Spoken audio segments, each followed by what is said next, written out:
Welcome to Two Deep, Hokies Under the Influence, a Sons of Saturday podcast. I'm your host for tonight, Sam Jesse. Pete Berthoud is away in South America on a wedding. And I got the band back together here. Two contributors to the Sons of Saturday, Robert Irby and Brett Smith. Fellas, how are we doing on this fine Wednesday evening? You're not Pete. Yeah. I am not Pete. This is like 2021 Electric Boogaloo. It's like It's like the Bringing COVID the years. back. Absolutely. It is like the COVID years. We might talk a little bit college football futures here towards the end of the show, but tonight we're going to talk about some of the new transfer portal additions for men's basketball, the football team, talk a little bit spring football, wrap up a lot about the Metallica concert next week. Brett, you and I are pretty damn stoked for that. So we'll get into some metal talk there towards the end, and then end it with a few little college football stuff like I teased. But fellas, do we have a cheers for tonight?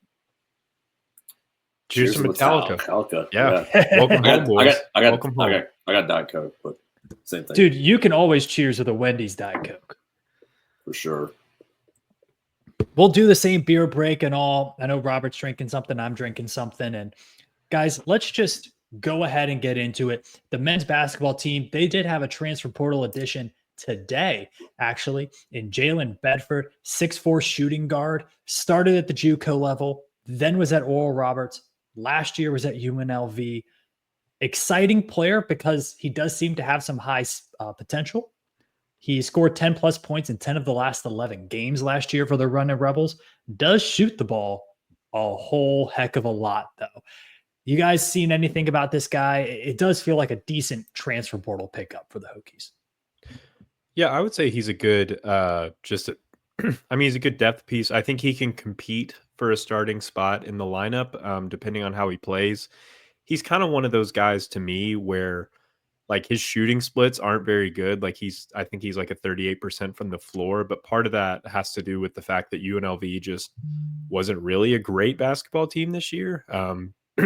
Sometimes it gets to the point where it's like, they went 18 and 15. So it's kind of gets to the point where it's like, they're not scoring, possessions breaking down. It's like, all right, go to the rim and do something. And a lot of times that just ends in a miss. He's got a pretty smooth jumper though. And I think if he can be more of a system player and, able to, he cuts well and can just hit some spot up threes. I think he can be a very useful player and honestly more of a steady presence, as wild as that sounds, for a 38% shooter. Yeah, I tend to agree. I mean, averaging 10 points on like 8 starts, pretty good if you really think about it. I mean, that's like whether or not he's the starting lineup or not. I think they're still looking for a starting 2 guard. I think that's the word on the street. So, I mean, 10 points coming in for a depth piece, pretty good. I mean, I think if there's any sort of clues about this team right now, it's obvious that Mike Young and they're looking, and his team are looking for more length, and they're doing that. I think, especially now, because this team is notably in the guard section been pretty short, and they are changing that up. Yeah, he's definitely a 2 or 3 guard kind of guy. I wouldn't necessarily call him a stretch winger kind of position, but certainly a good depth piece as well. He'll join Isaiah Pasha, really highly regarded transfer from Delaware. We've talked about him, really like him. Amani Hansberry, transfer from West Virginia, 6'8" power forward, kind of just a throwback, gritty post player in Hansberry. So that's a very good one. The other transfer portal commit that's very recent is a really interesting one. Mr. Antonio Dorn from Germany, played in the 2nd Division German Pro League for a few years. He's a 7-foot center. Pretty decent stat line for this guy. Averaged over 9 points and 4 rebounds in only 18 minutes of play last year in the German Pro A League. I'm not going to attempt to pronounce the team he played for. I looked it up, and I don't speak German, and I'm not going to start today. So Antonio Dorn, really interesting. He's going to be a 22-year-old. I do not believe he'll be a freshman, Robert. I believe he'll only have like 2 years of eligibility left. Dude, the NCAA is so soft. What are we doing? We got 26-year-olds playing now. Right, that's what I'm saying. Yeah. Draw the line on a kid. We'll get into it a little bit. It's pretty cool though to get a transfer who's played professional ball out in Europe. It feels like the kind of out of the box thinking that Virginia Tech might need to have in men's basketball. Well, and I mean, yeah, I mean, you look at Mike Young's offensive style. I mean, it fits. Not to dive into stereotypes here, but it fits the European style of basketball, and a lot of shooting. And I think with this guy, what I'm excited about is I think it creates a lot of versatility for like what Mike can do with his lineups. Because you mentioned Hansberry, and you kind of have this situation with Hansberry and Lowell where they're basically both fours. And can you like throw Hansberry, who's a little thicker, almost like a Zach Lede type? Can you slide him to center, kind of play this small ball lineup, or do you bring in big German guy Dorn, and then maybe you slide Lowell all the way to the 3, and you've got this big lineup. You have some options based on your matchups here and who you're playing, and I kind of like that. I think it gives Mike a lot of room to explore with what works. Yeah, very crafty player from Phil Meinstein, good passer. Sitting with Mike Young, loves a good good passing center. So I think is he going to be a 35-minute player? I mean, most 7-footers aren't, but unless you're Cooper Flag, but it's it's I think he'll be. I think it's a great way to put it, Sam. Is thinking outside the box, trying and the style of basketball, like Irby said. Even I don't think it's stereotype. I think it's true. I think it's a very skillful style of basketball that Mike Young likes to play, and that's your European players typically are very skilled players.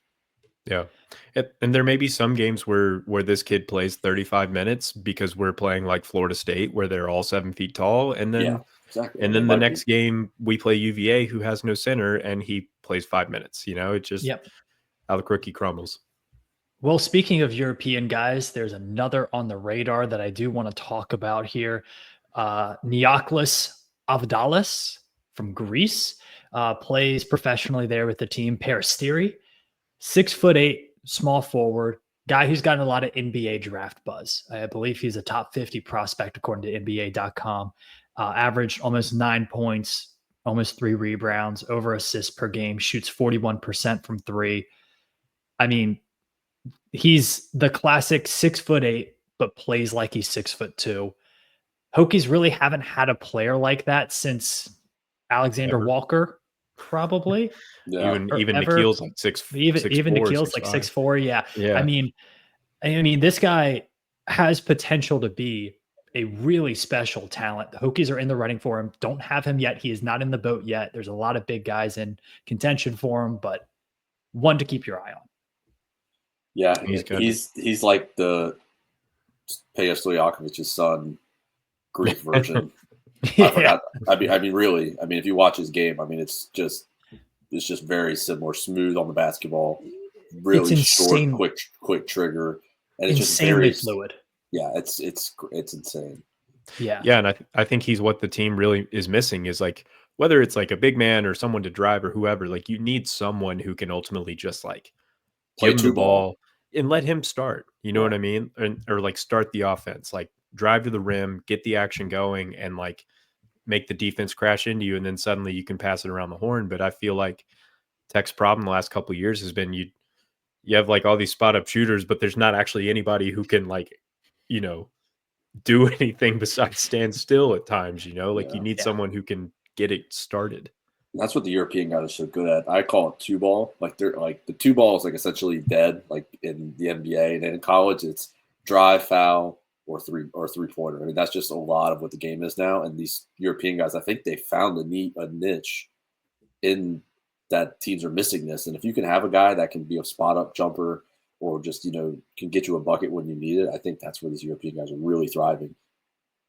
Yeah, and I think it speaks to just zoom out a little bit to college basketball as a whole. Like, I do think this is an area that NIL is helping because if you look across the country, there's these European kids are committing to colleges left and right. And I personally have never seen it like this before. And I think ultimately it's these fringe guys who are playing in these kind of, hard to discover leagues at times. And it's like, look, if a college is going to pay me $500,000 to come play, and if I play well in college, now suddenly my NBA future is astronomically better. I think it's good for the game ultimately to get more of these kids in there. Now, is there the rule still where they can't collect NIL on U.S. soil? Is that still a thing? I keep seeing people say that's incorrect. I don't know why. They can get paid. I don't know how, but they can get paid. I mean, there's always a method. There's always a method, right? I mean, we can wire transfer some stuff in, right? We can handle that. Okay, cool. Yeah, we can ship a McDonald's bag halfway across the world. We'll figure it out. We can. Hey, there Tech goes and maybe. Maybe that's why Tech is playing in the Bahamas. Pay him there. Maybe, but there's a tournament in Grand Cayman too. Could go there. Yeah. Let's keep the money laundering allegations to a minimum, perhaps. Wouldn't be the first group of people to go to Grand Cayman to get a fat check. That's all I'm saying. All righty. Well, before we get into any more money laundering and tax evasion, let's go ahead to the football team who has gotten some transfers here. Let's start with the big fella out of North Dakota State, Cody Heisman, a very fortuitous name for a football player. Defensive tackle, all conference honorable mention. Really productive player at NDSU. He'll have 1 year remaining. It seems just kind of like a classic gritty defensive tackle.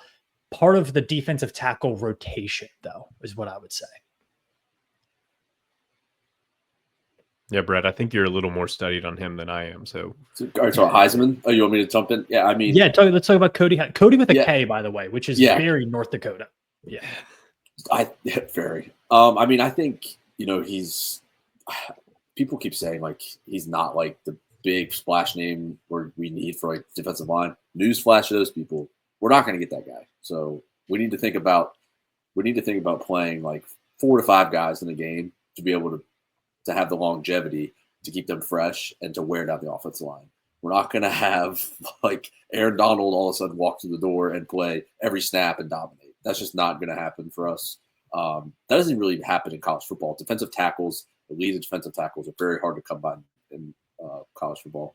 Really, it comes down to scheme, and I think that they're getting bigger in the middle because I think you're going to see some 3-down fronts. I think you're going to see some 4-down fronts with Cephkis. I think that's how you say it with his defense. So I think they're getting multiple sized fellas, we'll call them, to play on the defensive line because you've got guys like Sorry Priester, who is 6'6", Lamar Laws, who's 6'6", kind of lankier guy in the middle. But then you also got guys like Heisman, who's 6'2", 6'3", but almost pushing 300 pounds. You got guys over 300 pounds. I think defensive tackle is just going to be a really interesting position for us this year because I think, like I said, I think you're going to see 3-down fronts, 4-down fronts. I think we're going to be throwing a lot of different stuff, personally. Yeah, and I think it's important to have like some size, especially if you are going to run like an odd front, like it has been talked about. You need that big boy in the middle. And I don't know if Heisman is this, but and maybe that's Calvin Gilliam, but still, it just adds a little more versatility. And I think that's something, given the players that Tech lost from last year's defensive line, I think that's important. Like you lose Fuga and Panay, and now it's like, basically Gilliam's your only like super big guy, and so need a little more size. And I don't know. I'm looking forward to it. I think Tech's defense should be, if they can figure out linebacker and corner, like we talked about last week, like I think the defense can be pretty solid. And we just might not get into the offense, but Yeah. I think Sandy brought up a good point on the draft about him practicing against elite offensive linemen, talking about how much well, I guess you didn't say that, but you said how North Dakota State puts good offensive linemen in the NFL. That first rounder this year. Yeah, that first, exactly. And I think, he's played against every day just as good competition as that is being played at the high level of FBS football. Yeah. So I think that's an interesting point. They don't mess around in the trenches up there. They got some dudes, and he's going to come in. He's going to play a lot of snaps for Virginia Tech. Like he's part of this rotation. JC Price rotates his defensive tackles a lot. He's going to be part of this rotation. Another guy who's going to be part of it is Elijah Fall, defensive tackle from Georgia Southern. I watched probably a few too many minutes of this guy's tape. I'm kind of shocked he's not getting any more hype than he is. Not because I think he's the greatest defensive tackle ever, but because compared to the other guys in the portal, he seems to be a lot more productive at a higher level than any of those other guys are. He did really good at Georgia Southern playing in the Sun Belt. Had some shockingly good plays, like big time plays at the defensive tackle position. He rushes the passer well, he hustles well. He's not a big clog up blocker guy from what I've seen, but I would kind of lead more towards the like little bit smaller than Ricky Walker, maybe. He's a pretty big guy, but like Ricky 6'3", Walker. 290 is what they have him listed at. Yeah. So that's like the same size as Ricky. Yeah, maybe like a Woody Barron type defensive tackle kind of guy, like former wrestler. I don't know if he was a wrestler, but he gives me former wrestler vibes. Have you guys seen anything about Fall? I think he's like a better. I think he's like a. So we got Arias Nash from Mercer, who was like all American, second team All American FCS. I think he's just like he's basically, I think they maybe think a better version, or maybe another guy to kind of match with him. I think that's and I think I agree with you. I think he makes some pretty interesting plays. He's just mean, and I think J.C. Price is trying to find mean guys, and Cody Heisman falls into that too. So, Robbie, you're on mute. You're really out of practice, aren't you? Good God, I was trying to keep it quiet while I was typing. Yeah, I mean, God, I lost my train of thought. Whatever. Well, I'll say this: I just wrote down the defensive tackles we got, and you got Copeland and Gilliam are the top two, right? That's your top two. Well, next, I think it depends a lot on Copeland. I think that's another reason they're bringing in guys, because Copeland has not played meaningful snaps. He's not played football in a while. Yeah. And that's a tough injury. A torn tricep is not good. Well, let's say he's healthy. Behind him, Laws and Heisman probably. I mean, Heisman has 1 year left. I don't think you're bringing in a guy with 1 year left to have him play 5 snaps a game. I would agree with that. Yeah. And then you have Nash, you have Fall, some of the younger guys who might get in a little bit if there's an injury. Priester, the Hampton transfer. So some interesting guys. Priester was funny. Have Priester walk out on the track first, because he's like 6'7", like 320. Just have him walk out first just to intimidate people at the least. Classic. Yeah, but I think you guys said it too. Like, I could see them going with some odd man fronts. I could see some 3-3-5. I could see some 3-4-3 if they even get into that. I don't think they have enough, but I could see a world where they try to stand up Bell and Jonkum on the outside and kind of play them like a mid-2000s NFL defense kind of thing. So I could see them getting a little creative with it, because they do have some depth at defensive tackle now. Yeah, let's call up Dick LeBeau, baby. Let's run that 3-4. Let's go. I love it. Some other guys that they got in: Gavin Crawford, offensive lineman from West Virginia, yet another one. He's a true freshman, pretty decently highly regarded offensive lineman out of Maryland. He'll have all 4 years available. Basically, you get a good high school recruit from a very prestigious private school in Maryland. So yeah, I think that carries a lot of weight, getting from good counsel. I mean, they put out crazy talent. Kendall Fuller, good counsel product. I think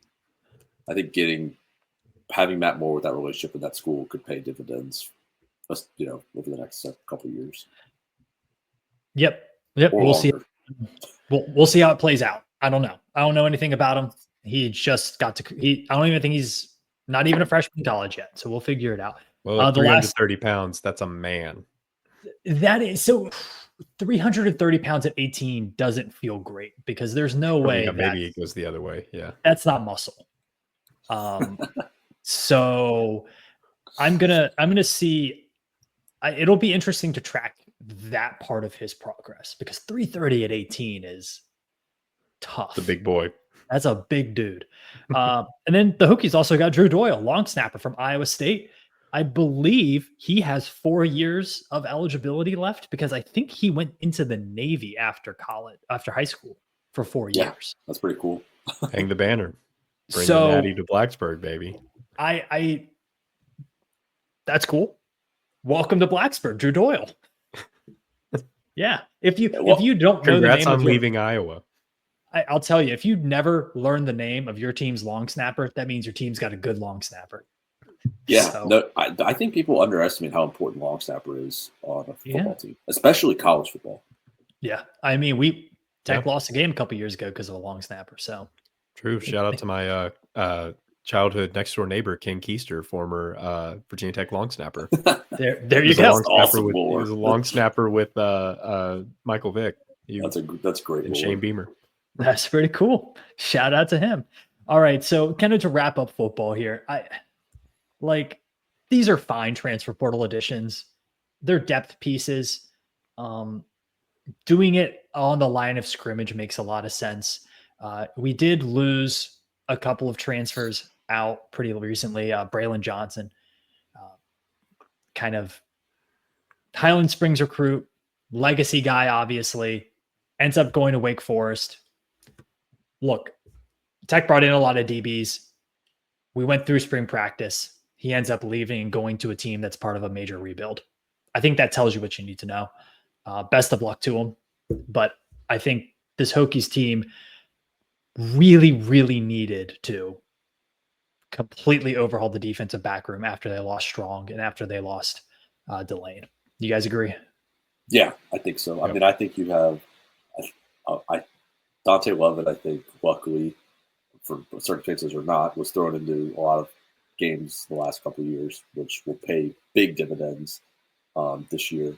And I go back to, obviously, this was a while ago.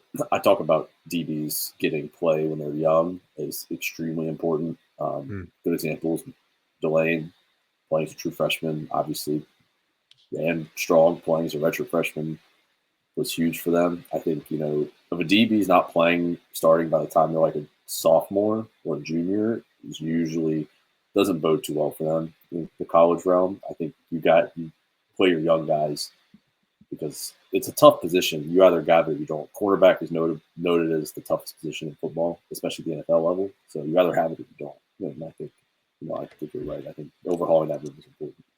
Yeah, it requires this unique level of focus and discipline, and you're not going to learn how to be focused on a football field if you're not on a football field. So I think that makes a lot of sense. Definitely the position where the game is the fastest. Mm-hmm.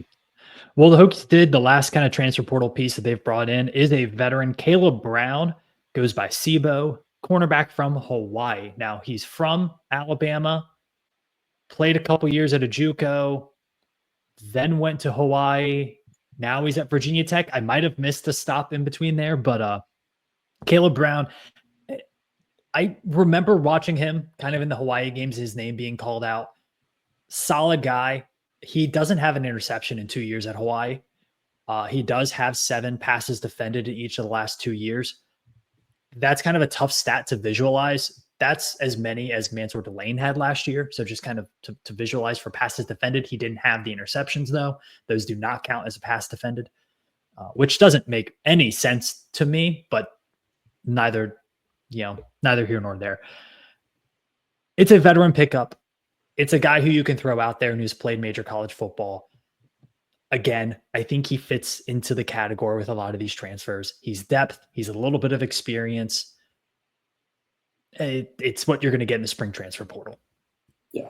What I will say is not having a lot of balls thrown at you for DBs usually could be a good thing.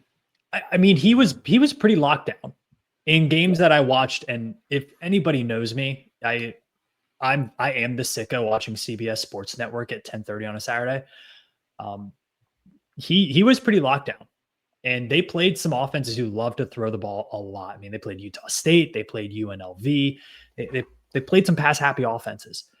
San Diego State was a little pass happy this year as well. Normally aren't, but he got, it's not like he was playing the triple option all the time out there. So that's a good pickup. Can't think of a more culture shock than going from the islands to Blacksburg. I'm about to say, I hope somebody buys this man some jackets.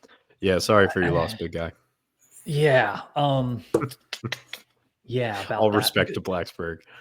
Yeah. No respect. That's just it's brutal. That's tough. We didn't talk about this too, but if Virginia Tech does land Avdalis from Greece, the Slovakia NIL deal signs itself, right? Yes. Yes, Yeah. the Cellar, every Greek restaurant in an hour radius. Even if you've ever heard of Dino's in Willis in Floyd County, middle of daggone nowhere, best Greek food you'll have in your life. Sign him.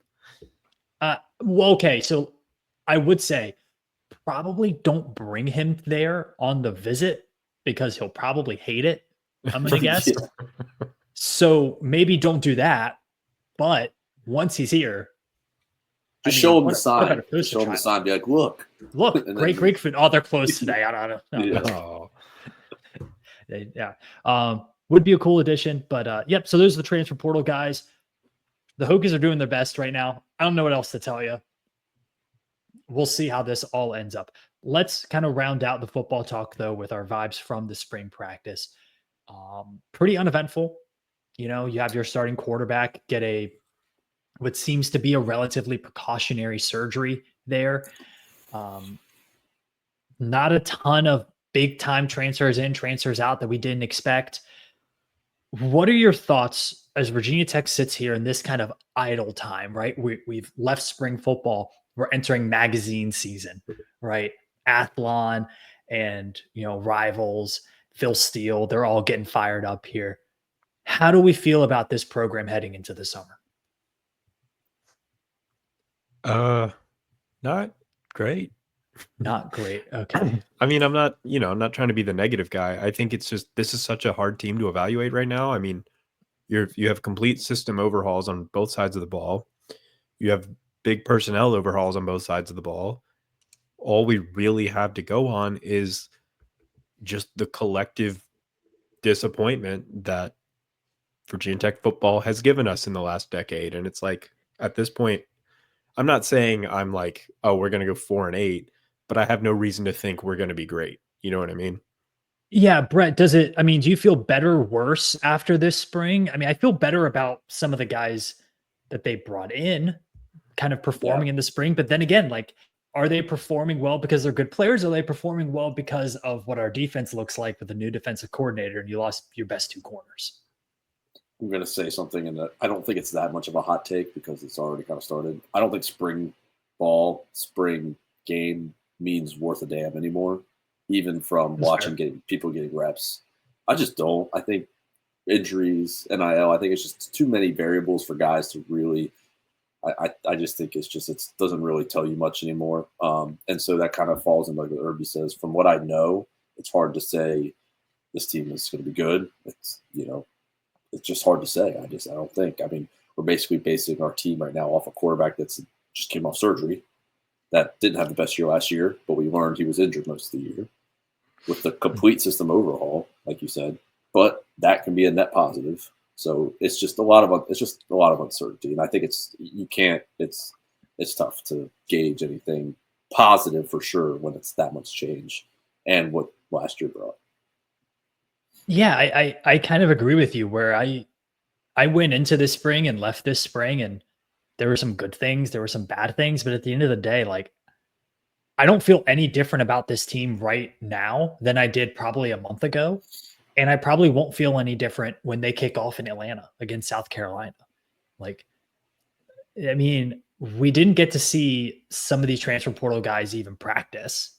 We don't know what this offensive scheme is going to look like. And we sure as hell don't know what the defensive scheme is going to look like. And the good news, South Carolina doesn't either. Yeah, no, I'm serious. I think that could be a positive because I'm convinced Bowen had so much success with drones in the back half of the 2023 season because nobody had film. Yep. And nobody had film on him or the offense. It was I mean, they were having success on like a handful of plays and just doing it over and over again because no one could stop it. I mean, is this the most, like, trying to think of the word, melancholy that like the vibes have been for Virginia Tech football in our life? With all due respect to Beamer, the last few years of Beamer, after the Rutgers barely bowl win, it was like, okay, something's going to give pretty soon. No, that's a good point. And then maybe the Ohio State win put a little more juice in there. And those teams were kind of weird too because they had so many injuries that kind of from the same aspect. Like, you didn't know what you were going to get on a week-to-week basis, and you didn't know what the offseason was going to look like because half those players were injured all the time. I think it is really key, Brett. Like, this is something I'm going to bring up all offseason. Nobody knows what this Tech team is going to look like schematically on either side of the ball. And that is a huge, huge advantage if you have a good summer camp here before you play. Like, if you can install the stuff, you can discipline them, and you're not making penalties and dumb turnovers and all that stuff. Like, it could be a huge X factor. And that's a South Carolina team. They're going to have a new offensive coordinator. They lost a ton of guys to the draft. I mean, a ton of guys. Yeah, I don't know how that team can go like 11-1. It's lost 3 of their 4 defensive linemen. 3 of their 4 defensive linemen got drafted. Yeah, safety. Yep, safeties. I mean, their defense is going to be completely overhauled. Will be interesting. Will definitely be interesting. You said melancholy. This is the most like 7-5 vibes I've ever gotten from a football team. Like, I can't give myself to like tell myself that they're going to go any better. And I can't really tell myself that they're going to be, like you said, Robert. I don't see 4-8. Like, they have good players. The schedule's not that tough. Yeah. Big X factor, I think we haven't talked about because he hasn't been there. Terry and Stewart. I think I think a lot of this, unfortunately, may be good for him. Might help him. Might get drafted. Is going to fall on his shoulders. Yep. Yeah. Yep. And maybe it's good he's not playing in the spring because then we can keep his legs fresh. No. Yep. I mean, he's going to be really, really big. Also excited for Brody Adams to get back to health. Because he's going to be one of your starting wide receivers. So, look, we'll talk plenty of football here as we go on in the coming months. Don't you worry. But right now we're going to do a quick ad read and quick beer break. Too Deep, brought to you by Roback. Crave Activity, Roback, sports performance wear, casual wear, any event you need, Roback's got it. Go to roback.com, enter in your email for new user. Already entered it in. Use somebody else's email. Use your work email. They all work. You can create an email for free. Use code 2DEEPVT, get 20% off your first order. They have a new Virginia Tech drop, the Hokie Tracks. It's really cool. Looks really good. If you're a golfer, it's the best golf polo you're going to wear. I've worn it in 90-degree heat multiple times in Florida, here in Virginia. I've worn it in South Carolina. It's the best golf polo you're going to wear. Total movement, sweat wicking, fits great, looks great, feels great. Roback, Crave Activity. You guys are big Roback guys too, right? Yeah. Dabble. Yeah, I would say so. It's been a gift, I think, for me for the last several years for a birthday. It's a great gift. Because it's a nice piece of clothing. You can get a little bit of a discount on it with code 2DEEPVT. Roback, Crave Activity. Fellas, are we drinking anything tonight? I have, well, it's the same beer I actually talked about last week, but I'm actually drinking it this time. Sorry, I've got my name thing right there. It's the Highland Brewing Seasonal Cerveza. I feel like I can give a better breakdown of it right now because I'm actually drinking it.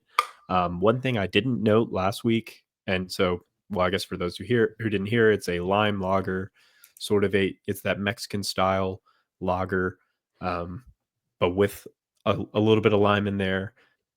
It's 5% alcohol, but another piece is I didn't point out how malty it is. So it's got a little bit of a malt to it, almost like if you've ever had a Dos Equis Amber. It's more like that. And then so it has a little bit of a fuller flavor, which I enjoy. Like it's kind of like it's like a Mexican version of like the Devil's Backbone Vienna Lager, if that makes sense. Gotcha. Pretty good. Awesome. On our scale out of 5, what are we giving it? 4-1. 4-1. I'm a huge fan. This might be my summer beer, truly. I was looking for a Mexican lager for tailgating the Metallica concert. Might try to pick that up now. Brett, how's that Diet Coke treating you? It's great. Didn't have time on the way home from a business event. Didn't have time to pick up any beer, but I want to hear in the comments who has the best Diet Coke out of any like fast food chain. If you've made it this far in the podcast, the Diet Coke in the comments, please. Yeah. What is The your answer's favorite fast McDonald's, food? by the way. McDonald's. Okay. I don't drink soda at all, so I don't really know. Good for you, honestly. Yeah. It's my only vice. Did you get a fofofo? No, just that doesn't exist anymore. No, the biggie is the $5 biggie bag now, apparently. Yeah, inflation killed that one, buddy. Gosh, disgusting. We used to be a proper country, I'll tell you. Well, we got the Highland Cerveza. That's a 4-1. Big score from Robert. I'm drinking. I've had it on the show before, but just like Roback from Charlottesville, Virginia, we have 3-notched from Charlottesville, Virginia. I drink this on the draft night. The mango wheat, excellent, excellent beer. This one is absolutely crushable. It even says it in the description.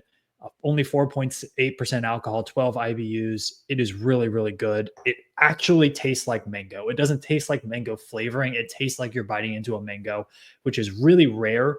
A lot of beers say that they have that mango flavor. This one executes it really, really well. The mango wheat from 3-Notched Brewing out in Charlottesville. One of the best breweries in the state. I was just about to say, they got to be top 3. I mean, there's a lot of really good breweries in Virginia. Yeah, I was literally just about to comment. Yep. Every single one of theirs hits. Like phenomenal stuff from 3-Notched. If you're listening 3-Notched and you want to sponsor the podcast, hit us up. That's all I'm saying.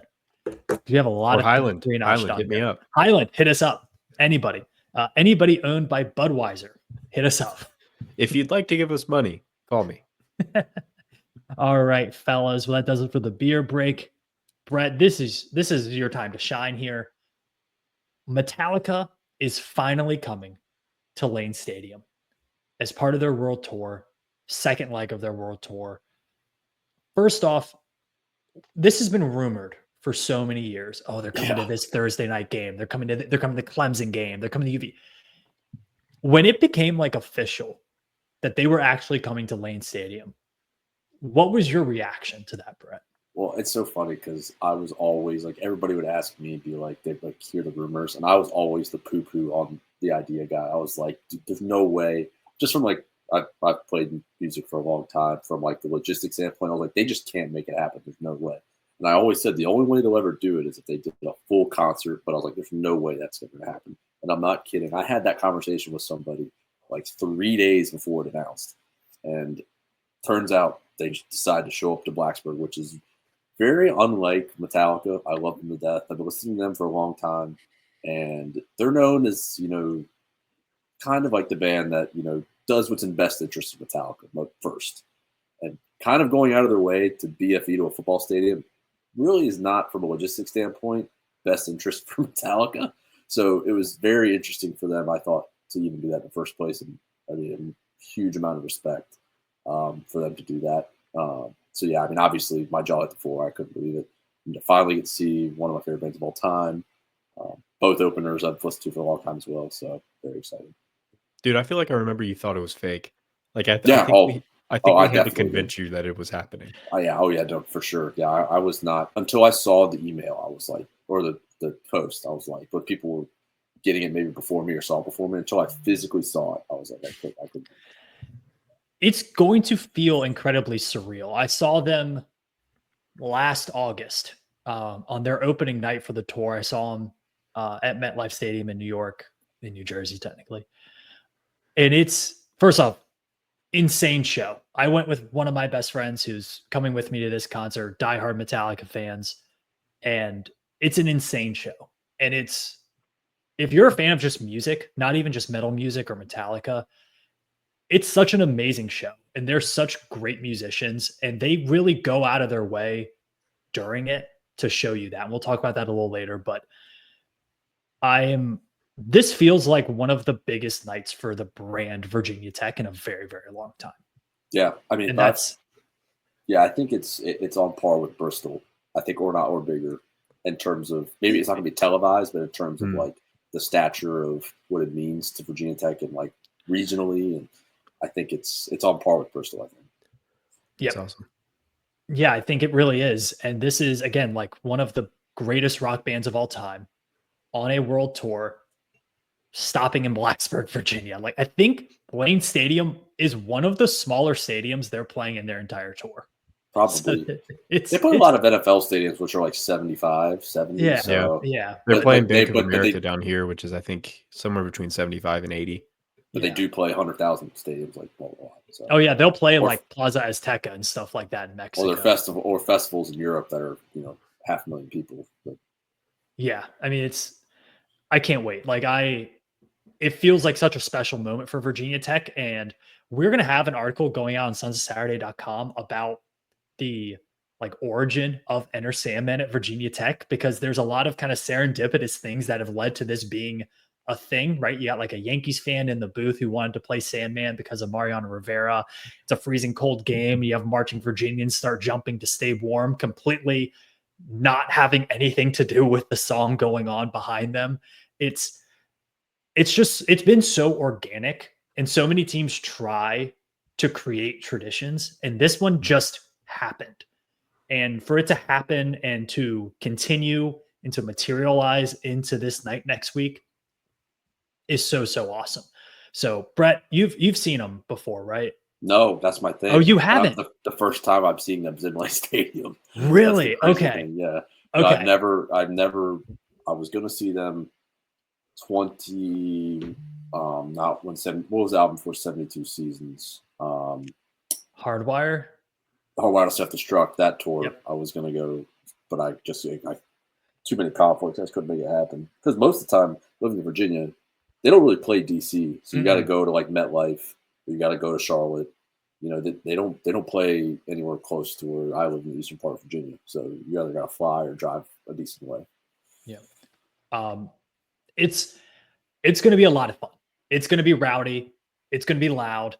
It's not as much like mosh pit as other metal concerts that I know you've been to, Brett. Yeah, no, it's not. It's not. It's a lot of old people. I mean, just to be frank, there's a lot of old. Like when I went MetLife, and this is the same for like other metal concerts I've been to. Like I sat next to like a dad and his 8-year-old son, and they were having a blast. Like it's a family friendly event. Yeah. If you want to make it a family friendly event, if you want to be in a circle pit on the floor and crowd surfing, like you can do that too. But it's not going to be the craziest concert you've ever been to. No, and I believe Grateful Dead's been to Virginia Tech, and it's not going to be like that either. So, but it's really cool. They are playing pretty much the whole time. Their set list is really long, so it's going to be a long concert. They're playing through all eras of the band. You got the thrash metal at the beginning, kind of the classic metal there of the 90s, some of the new age stuff as well. So it'll be really fun. There is this really cool moment too, where the bassist Rob and the guitarist Kirk will basically, before every show, they write a riff together. They just start riffing. And then during the show, while the vocalist and drummer are taking a break, they'll just riff for you. And there's no lyrics or anything, but it's a completely unique song instrumentally that you're hearing right there. That's just for that concert. And it's really, really cool because they're just kind of going for it right there. Just being musicians. Yeah, it's really, really awesome. I don't know what the set list will be for this concert. I mean, I didn't hear them play Sandman in MetLife because they weren't repeating songs during a whole weekend. Yeah, so I didn't get Sandman. So it'll be interesting. So what Metallica usually does, for people that don't know, is they play pretty much everywhere. Blacksburg is an anomaly. They play the same city 2 nights in a row. That's just that's just how they roll. And they play 2 different set lists. A few songs might cross over, but not all of them. And so they have a separate set list. I'm not going to spoil it. I had to look. I couldn't wait. So they have a separate set list with Sandman in it, obviously.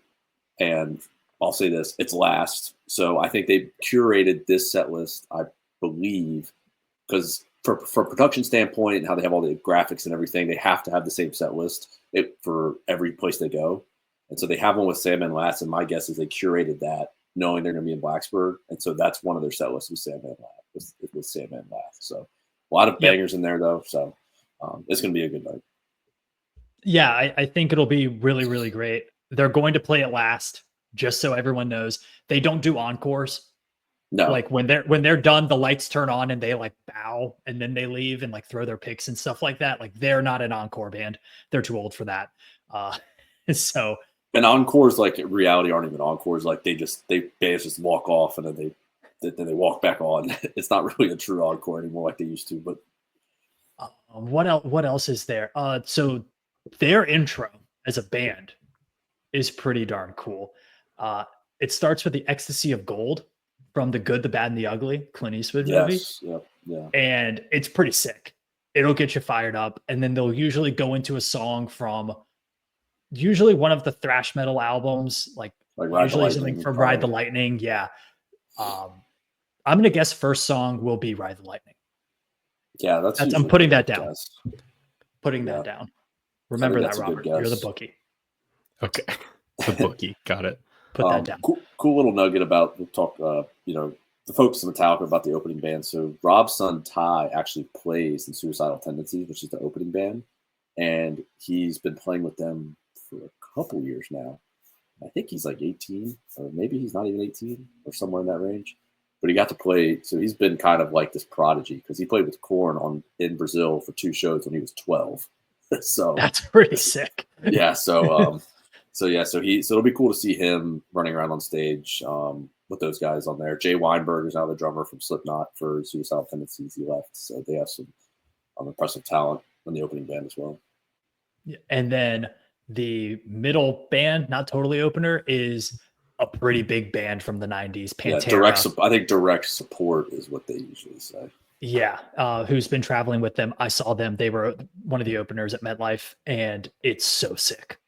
It's so sick. Yeah, full transparency. I'm just excited to see them just because never seen them before.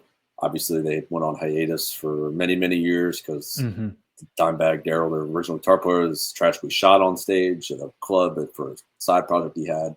Then his brother, Vinnie Paul, died of just medical complications, I think 4 or 5 years ago, maybe. I think 4 or 5 years ago. And so now it's kind of like it's Pantera, but it's a little bit of like a tribute band from what I understand is how they curate the set list. It's a big like kind of tribute deal. But I'm very excited to see them still have the original vocalist, Philip Anselmo. And yeah, very excited to see them. Played a lot of Pantera riffs in my life. The guitarist traveling with Pantera right now is none other than Zakk Wylde, who is one of the, I mean, you could probably argue he's one of the best metal guitarists alive right now. Yeah, I mean, he's definitely for sure one of the most legendary. I mean, originally played with Ozzy Osbourne.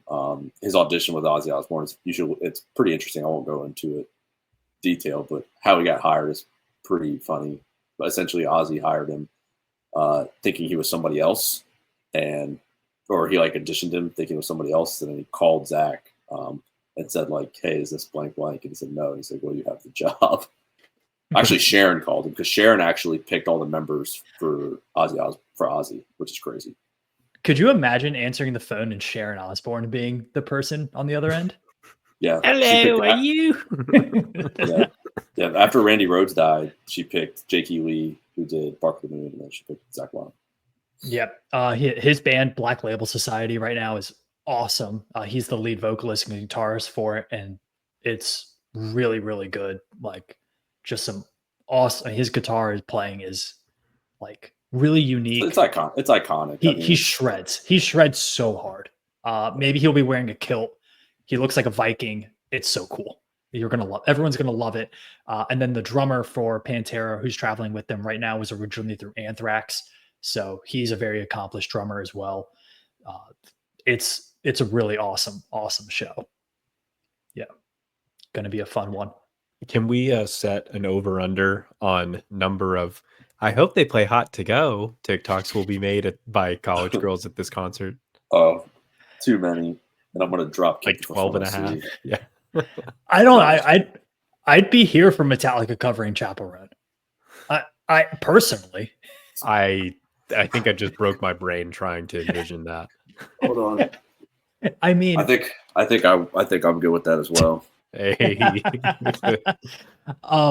They've been really interesting too as a band, Metallica, because like you said, Brett, they're really a part of what's been so cool about Virginia Tech adopting Enter Sandman as kind of their song is Metallica was one of the pioneering bands for protecting their music under their label and not being extorted by labels, and not like They might be. They are hardcore yeah. on that. Yeah, I mean they're hardcore on that. And for Virginia Tech to have Enter Sandman be kind of part of their identity, obviously Mariano Rivera walking out to it as the closer was iconic, but Tech has really made it part of their brand. And for Metallica to kind of go along with it as well as Metallica has and support it, and like they think it's awesome.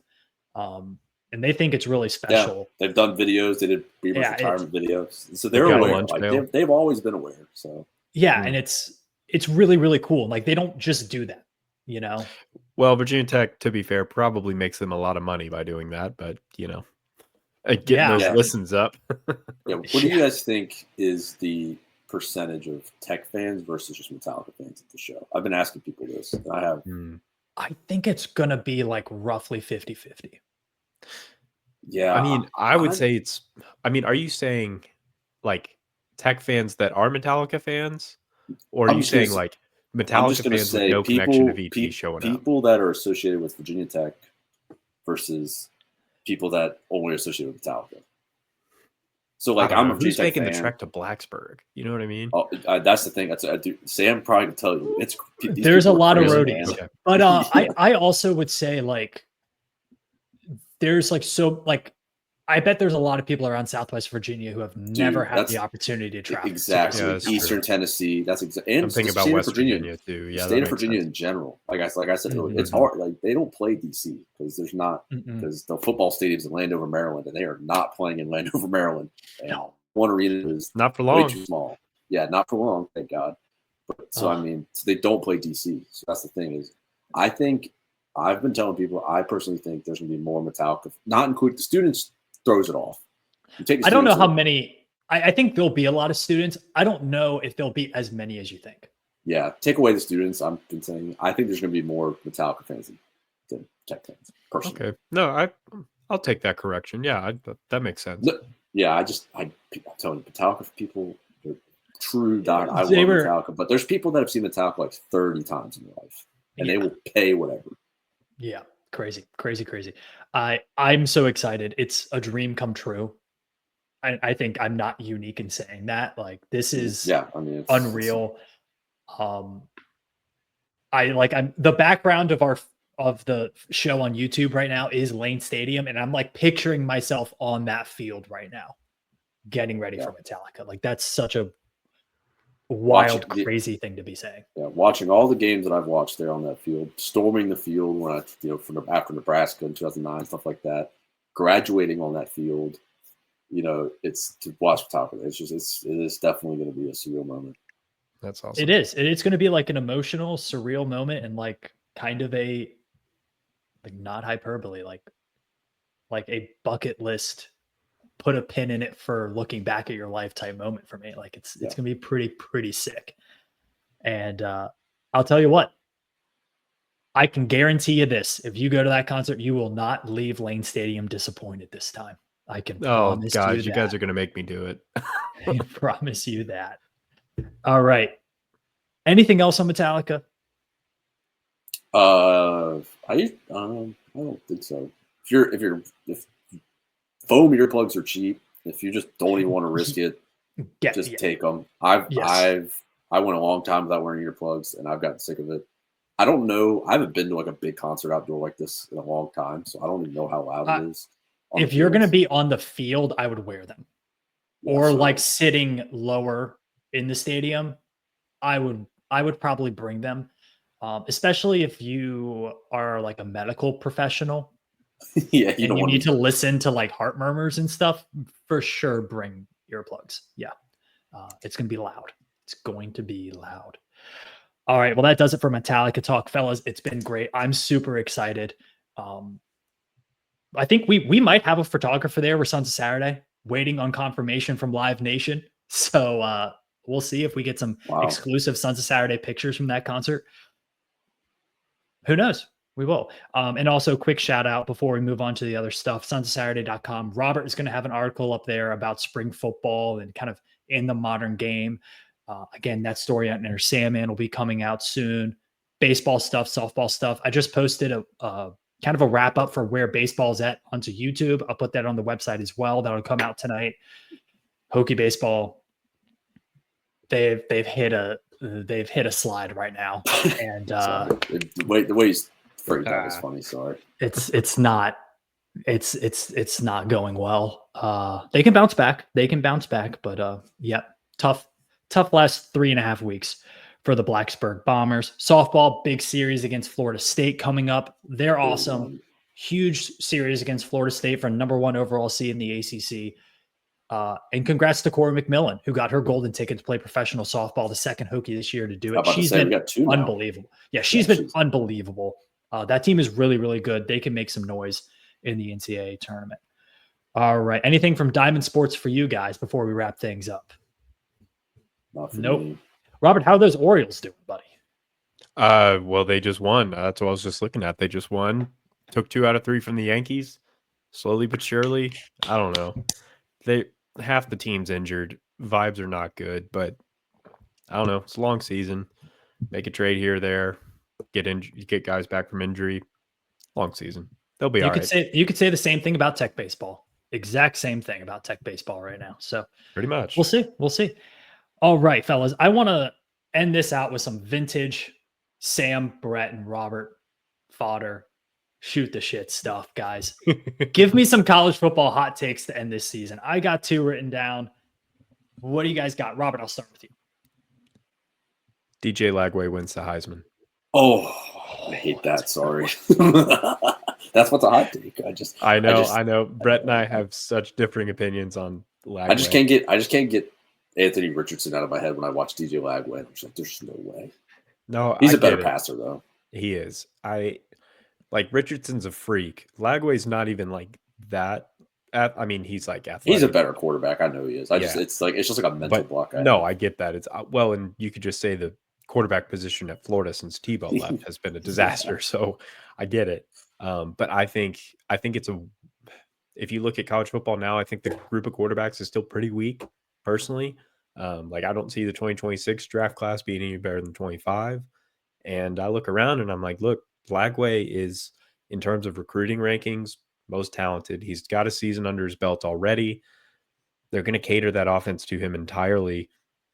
Because I forgot that star factor. Like Heisman now, you have to have a star factor, right? And he can carry a narrative. I think honestly, the only hesitation I'd have with him is, if they go 7-5 or whatever, like he'd have to put up like video game numbers to be in the mix. But if he leads, play 2 ways like Travis Hunter.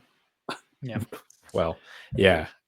So if he leads them to even like a 9-3 season and has like a Jaden Daniels type year, like I see it. Yeah, we've seen Johnny Manziel win a Heisman and his team wasn't national title contender. Lamar Jackson did it. So definitely can be done from the quarterback position. What's your next one? Well, I'm going to stay in the state of Florida. Mike Norvell will not end the season as Florida State's head coach. Love it. Florida Fuente is going bye-bye. Mike Norvell fired. That's fired. What I'm writing down all caps. That's all caps fired. And not that I'm trying to be a hater or whatever of not trying to get a man to lose his job, but I just think like that, almost CFP year was a fluke. And I think the true colors are showing. He brings in Anthony Castellanos. I just don't see that working out well. And I think the Florida State boosters see how crucial of a juncture they're in right now if they want to try and make the SEC or wherever. And what date's he fired? November, first Monday in November. The first Monday of November. Bloody Monday, as they call it. Day before Election Day. We have those still? For now. All right, Brett, what are your 2 hot takes? My first one is I don't think he's going to be fired, but I think Sharon Moore his seat is going to be burning hot at the end of the season. Sharon Moore hot seat. Yeah, love it. I don't think Bryce Underwood is going to be able to really. They have some deeper lying issues, I think, on that roster than what people realize, and the coaching, because Michigan had a lot of players drafted, and they went 6-6. Obviously, the quarterback situation was disastrous, but I think Michigan fans, after winning a national championship, they go 6-6. They go and at best 8-4 next year. I think people are going to be pissed, and if they lose to Ohio State again, I think he's going to be on the hot seat because I don't think they wanted to hire him initially. The only reason they did was because when he took over for Harbaugh, he beat Ohio State. So I think I think they kind of overlooked that, in my opinion. I think there was a little bit of an oversight on the hire for them. That's just me. My other hot take is, I think Sam's with me on this. I think the Oklahoma Sooners have a serious chance to do some damage in the SEC, and I think they make the playoff. Oklahoma to the CFP. Dude, I'm with you. 100%. I think John Mateer is unbelievable. I think Venables, this is like his do or die season. It is. And I think he's got to get it together. I think the SEC as a whole is not going to be as good next year, especially that side. So I think they have a chance to get, even if they get to 9-3, I think they make the playoff. Mm-hmm. Well, and he's following this like Clark Lee method of like saving your ass, and it's you're a defensive minded head coach. You take the play calling duties back because that's your bread and butter, and you completely hand the offense off to a brilliant mastermind, which is what he got. He brought in the Washington State offense coordinator, brings in Mateer with him. Basically, it's like, y'all cook. I'm going to do what I made my career on. And with the athletes that Oklahoma has, they can be really scary good. I mean, they got some crazy guys. I'm just going down. They got Jaden Ott, which was crazy pickup. Nick Anderson, wide receiver. Yeah. No, Nick Anderson left. Sorry. Marvin Jones Jr. from Florida State. We got who's the wide receiver they picked up? I can't remember. But Jaden Ott and John Mateer together in general, probably potentially the best quarterback running back combo in the country. And they've never played together yet. Yeah, I mean, potentially, you could see either of those guys pushing for all SEC first team, and I don't think they were doing that last year with Jackson Arnold at quarterback. So, huge upgrade for the Sooners. I'm all in on the Sooners as well. My two hot takes: Texas Tech. They are all in. Yeah, it's crazy. I don't think people realize how crazy it is. They brought in 12 blue chip recruits in the transfer portal this year. 12. I think it actually might be up to 13 now. They return a lot of guys from that offense. The schedule's not that tough. Texas Tech to the college football playoff at 10-2. I like them to have that Arizona State season like they did this year. Yep. I think they're that team. They are. I think their win total right now is set at 8.5, but favoring 8. I think 9-3. They get that with ease, and they contend for a Big 12 title. That conference is wide open. I love the Red Raiders this year. And then maybe my hottest take, maybe not my hottest take. I don't know, guys. I think Dabo's back. Clemson, number 1 college football playoff seed this year. Whoa. Number 1. I was like, all right, I'm not going that far. Number 1. I think they run the table. I mean, it all lies on one person, and that person is Cade Klubnik. That person is Dabo's illegitimate son, Cade Klubnik. I mean, I think you know how like he loves playing little Dabo, little Clemson, right? Most college football coaches do.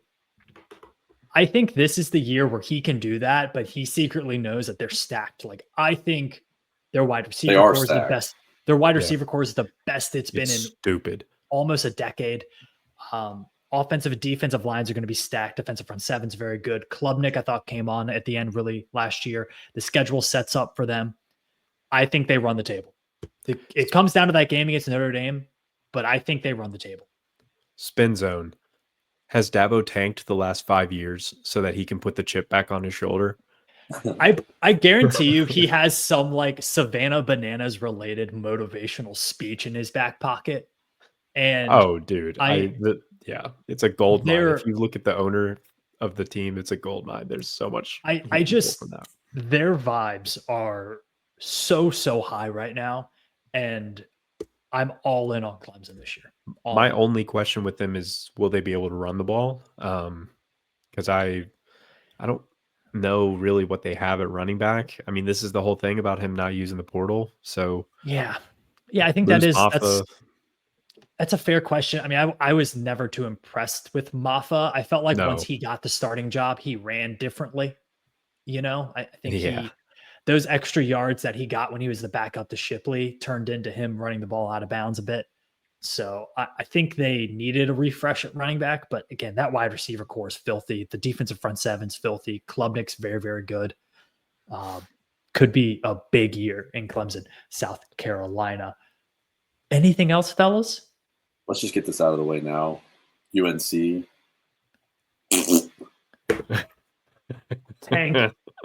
Tank UNC. Oh my gosh, that's the most awkward thing I've ever seen in my life. Was that interview? It all is just so awkward. What is happening? You want to read something funny? Go on the UNC boards, because it's people that are like all in and people that just want to die. And then there's the people that, but they both hate Hubert Davis. So just watching all of that crumble is really funny. I mean, this is their least talented team since they had that 5 wins in 2 year span. Since Larry Fedora. Yeah. Yeah. Like they don't have near the talent that they had the last few years. Their transfer class, they were supposed to go out and get all these transfers. And I think the only like big name transfers they brought in were a couple Washington guys that Steve Belichick brought with him. Yeah. And a bunch of 3-stars. And the Holy Cross offensive lineman that like freaked out. That was like his first. That was his first commit or whatever. Yeah, that kid was watching the Pats since he was in diapers. That makes sense. Yeah. Man, oh man, that's going to be interesting. We're going to talk plenty more college football here in the few months. We're going to deep dive the ACC, national stuff. We'll get you covered there, and as well, we'll keep you updated with the transfer portal as that goes along. Brett, you and I, Lane Stadium, Wednesday night. Let's get a live review. Maybe that'd be fun. Ooh, I don't know if that will be fun. We'll see. We'll see. We'll see about that. Thank you all for watching. Tune in on the YouTube channel, Sons of Saturday YouTube, sonsofsaturday.com to read all those awesome articles. We have a new writing team that's starting up this summer. Really excited about that. We have some really, really talented writers that are going to be putting out awesome content. And until next time. Well, thank you. I'm honored. That is you, Robert. Robert is on there as a football columnist and sports business columnist. Excited to read your stuff. Until next time. Go Hokies.